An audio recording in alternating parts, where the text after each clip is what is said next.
Hi hello ನಮಸ್ಕಾರ. ಇವತ್ತು ಹೊಸ ದಿನ, ಮತ್ತೊಂದು ಹೊಸ ಜಾಗ. ನಾನು ಇವತ್ತಿರುವಂಥ ಜಾಗ ಅಯೋಧ್ಯ ರಾಮ ಜನ್ಮಭೂಮಿಯಲ್ಲಿ. ಬೆಳಗ್ಗೆ 6 ಗಂಟೆಗೆ ದೇವಸ್ಥಾನಕ್ಕೆ ಹೋಗೋಣ ಅಂತ ಬಂದಿದ್ದೀನಿ.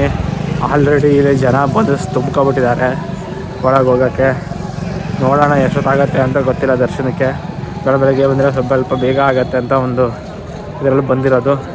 ಒಳಗಡೆ ಮೊಬೈಲ್ ಅಲೋ ಇಲ್ಲ ಅಂತ ಹೇಳಿದ್ದಾರೆ. ಇದ್ದರೆ ವೀಡಿಯೋ ರೆಕಾರ್ಡ್ ಮಾಡ್ತೀನಿ, ಇಲ್ಲ ಅಂದರೆ ಹೊರಗಡೆಯಿಂದ ಎಷ್ಟು ತೋರ್ಸೋಕ್ಕಾಗತ್ತೋ ಅಷ್ಟೇ ತೋರಿಸ್ತೀನಿ. ಯಾರು ಬೇಜಾರು ಮಾಡ್ಕೊಂಬೇಡಿ. ಇದಕ್ಕೆ ಈಗಿರುವಂಥದ್ದು ರಾಮ ಮಂದಿರದ ಕಾರಿಡಾರ್ನಲ್ಲಿ.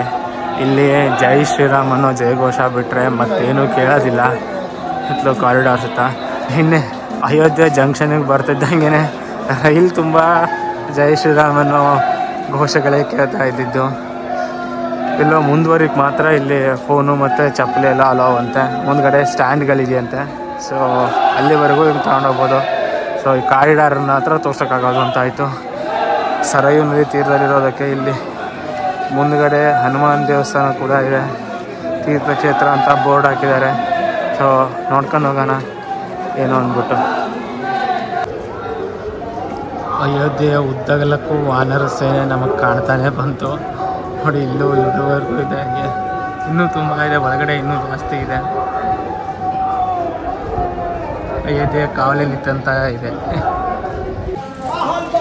ಅಯೋಧ್ಯೆ ಇವತ್ತಿನದಲ್ಲ, ತುಂಬ ವರ್ಷ ಮುಂದೆ, ತುಂಬ ಶತಮಾನಗಳ ಹಳೆಯಾದಂಥ ಜಾಗ. ಇದಕ್ಕೆ ತುಂಬ ಇತಿಹಾಸನೇ ಇದೆ. ಕೇವಲ ರಾಮ ಜನ್ಮಭೂಮಿ ಒಂದೇ ಅಲ್ಲ, ನಂತರ ಬ್ರಿಟಿಷರ ಕಾಲಕ್ಕೆ ಬಂದಾಗಲೂ ಭಾರತದಲ್ಲಿ ಅತ್ಯಂತ ಹೆಚ್ಚು ಸಂಪದ್ಭರಿತವಾದಂತಹ ರಾಜ್ಯ ಆಗಿತ್ತು ಅಯೋಧ್ಯೆ.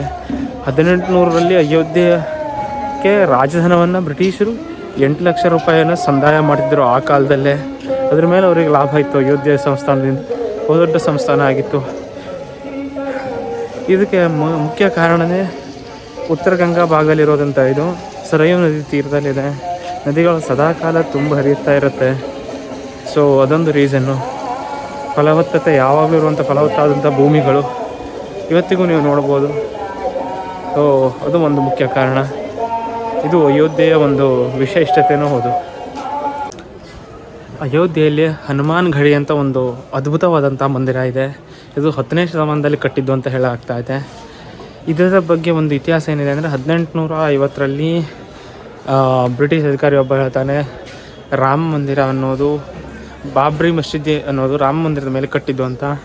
ಆಗ ಅಲ್ಲಿ ಜಗಳಗಳು ಸ್ಟಾರ್ಟ್ ಆಗುತ್ತೆ. ಅವರು ಮಾಬ್ಗಳು ಅಂತ ಹೇಳ್ತಾರಲ್ಲ, ಏನು ದಾಳಿಕೋರರು, ಅವರು ಈ ಹನುಮಾನ್ ಗಡಿ ಅನ್ನೋದ್ರ ಮೇಲೆ ದಾಳಿಯನ್ನು ಶುರು ಮಾಡ್ತಾಯಿದ್ರೆ, ತದನಂತರ ಏನಾಗುತ್ತೆ ಅಂದರೆ ಕೆಲವೊಂದು ಸಾಧುಗಳು ಆ ಹನುಮಾನ್ ಗಡಿಯನ್ನು ಕಾಪಾಡೋಕ್ಕೋಸ್ಕರ ನಿಲ್ತಾರೆ. ಯಾರು ಅಟ್ಯಾಕಿಗೆ ಬಂದಿದ್ರಲ್ಲ ಅವರನ್ನು ಸಂಪೂರ್ಣವಾಗಿ ನಾಶ ಮಾಡಿಬಿಟ್ಟು ಹನುಮಾನ್ ಗಡಿ ಮಂದಿರವನ್ನು ರಕ್ಷಣೆ ಮಾಡ್ತಾರೆ ಅನ್ನೋದು ಅಲ್ಲಿ ಈಗಿನ ಇತಿಹಾಸ.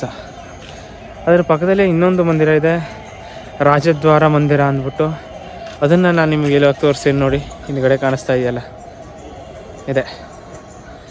ಸೊ ಅಯೋಧ್ಯೆಗೆ ಬಂದರೆ ಇದು ಎರಡನ್ನೂ ಮಿಸ್ ಮಾಡಲೇಬಾರ್ದು. ಇವಾಗಷ್ಟೇ ರಾಮ ಮಂದಿರದ ದರ್ಶನ ಮಾಡ್ಕೊಂಡು ಹೊರಗಡೆ ಬಂದೆ. ದೇವಸ್ಥಾನ ತುಂಬ ಚೆನ್ನಾಗಿದೆ, ಇನ್ನೂ ಕಟ್ತಾ ಇದ್ದಾರೆ. ಇನ್ನೂ ತುಂಬ ಕೆಲಸ ಆಗಬೇಕಾಗಿದೆ. ಒಳ್ಳೆ ಖುಷಿ ಸಿಗುತ್ತೆ ಹೋದರೆ. ಬೇಗ ದರ್ಶನ ಆಯಿತು. ಒಂದು ವಿಷಯ ಏನಂದರೆ ಇಲ್ಲಿ ಅಯೋಧ್ಯೆಯಲ್ಲಿ ಹೋಟೆಲ್ಗಳ ರೇಟು ಆಬ್ವಿಯಸ್ಲಿ ಇವಾಗ ಜಾಸ್ತಿ ಆಗೇ ಇದೆ. ಸೊ ಇನ್ನೇ ಒಂದು ನಾರ್ಮಲ್ ರೂಮ್ಗೆ 2000 ಕೊಟ್ಟಿರೋದಾಗಿದೆ. ಈ ಥರ ಇದೆ ಇಲ್ಲಿ. ಇದು ಟೈಮ್ ಆಗಿದೆ ಅಲ್ಲ, ಅದಕ್ಕೋಸ್ಕರ ಈ ಥರ. ಇಲ್ಲ ಅಂದರೆ ಆ ಹೋಟೆಲ್ಗೆ ಹೆಚ್ಚು ಅಂದರೆ 500-600 ರೂಪಾಯಿ ಕೊಡುವಂಥ ಹೋಟೆಲ್ಗಳು ಈ ರೀತಿಯಾಗಿ ರಾಮ ಮಂದಿರದ ಸಂದರ್ಭದಲ್ಲಿ ಇಷ್ಟೊಂದು ರೇಟ್ಗಳಾಗಿರೋದು. ಮತ್ತೇನೆಂದರೆ ನಿನ್ನೆಯಿಂದ ಮಳೆ ಹೋಗ್ತಾ ಇದೆ ಇಲ್ಲಿ. ಇವತ್ತು ಬೆಳಗ್ಗೆ ಇವಾಗಲೂ ಮಳೆ ಹೋಗ್ತಾ ಇದೆ. ನಾನು ವೀಡಿಯೋ ಮಾಡಬೇಕಾದ್ರೂ ರಾಮ ಮಂದಿರ ಒಳಗಡೆ ಮಳೆ ಹೋದಾಗ ನೀರನ್ನು ಹೋಗೋಕ್ಕೆ ಇನ್ನು ವ್ಯವಸ್ಥೆಗಳು ಸರಿಯಾಗಿಲ್ಲ ಅನಿಸುತ್ತೆ. ತುಂಬ ಕಡೆ ನೀರುಗಳು ನಿಂತ್ಕೊಂಡಿದೆ. ಅದನ್ನು ಸರಿ ಮಾಡ್ಬೋದು ಇನ್ನು, ಯಾಕಂದರೆ ಕನ್ಸ್ಟ್ರಕ್ಷನ್ಗಳು ನಡೀತಾ ಇದೆ. ಅದು ಒಂದು ಆಗಬೇಕು. ಸೊ ಇನ್ನು ಸ್ವಲ್ಪ ಕೆಲಸಗಳಿವೆ ಮಾಡ್ಕೊತ ಹೋದರೆ. ಆದರೆ ದೇವಸ್ಥಾನ ಮಾತ್ರ ತುಂಬ ಚೆನ್ನಾಗಿದೆ, ನೋಡಲೇಬೇಕು.